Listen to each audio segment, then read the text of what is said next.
नमस्कार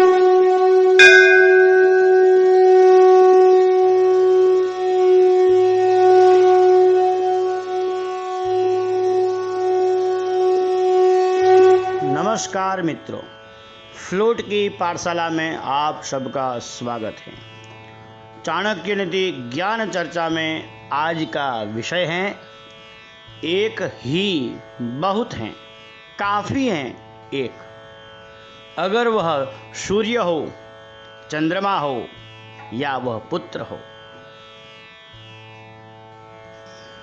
आज का श्लोक आपके सामने है, सुनिए और समझिए। एकेनापि सुपुत्रेण विद्यायुक्तेन साधुना आह्लादितं कुलं सर्वं यथा चंद्रेण शर्वरी। बहुत सुंदर। एकेनापि सुपुत्रेण, सुपुत्र हो तो वह एक ही काफ़ी है, श्रेष्ठ हैं वह। और वह सुपुत्र विद्या युक्तेन, और वह सुपुत्र विद्यावान भी हो जाए और 4 चांद लग जाते हैं। साधुना, सत्पुरुष बन जाता है, ज्ञानी बन जाता है। जैसे धृतराष्ट्र के यहाँ पर 100 पुत्र थे, लेकिन उनमें न कोई धनुर्धर था, न कोई वीर था,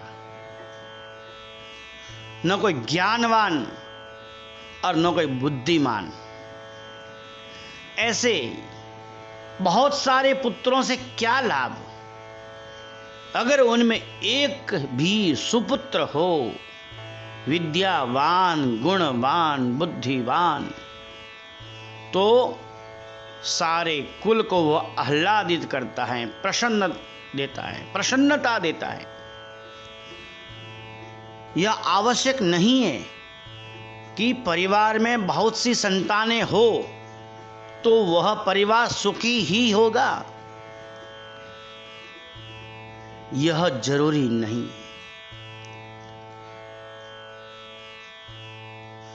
अनेक संतान होने के बावजूद भी अगर उनमें से कोई विद्वान, सदाचारी, सद्गुणी, बुद्धिमान न हो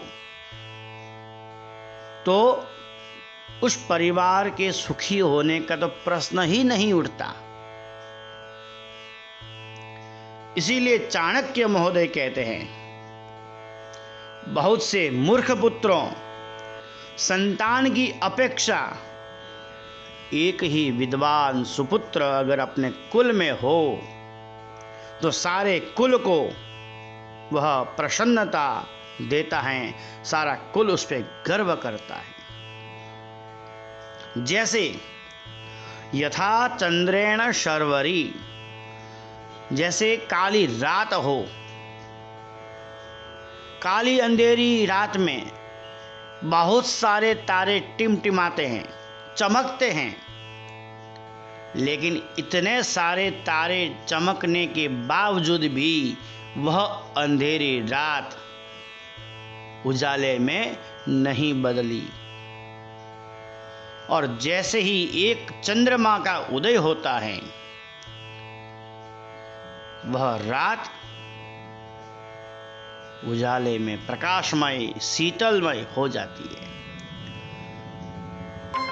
जैसे धृतराष्ट्र के अनेकों पुत्र थे, पर वह नित्य दुखी रहा, जलता रहा। ऐसे अनेक पुत्रों से, बहुत सारे पुत्र होने से कोई परिवार सुखी नहीं होता। अगर उनमें एक पुत्र सुपुत्र बन जाए, विद्यावान, गुणवान, सदाचार वाला बन जाए, तो वह पुत्र सारे परिवार को प्रसन्नता देता है। धन्यवाद। व्यक्तियों, यह गुण आपके परिवार में होना चाहिए। समझे और समझाएं।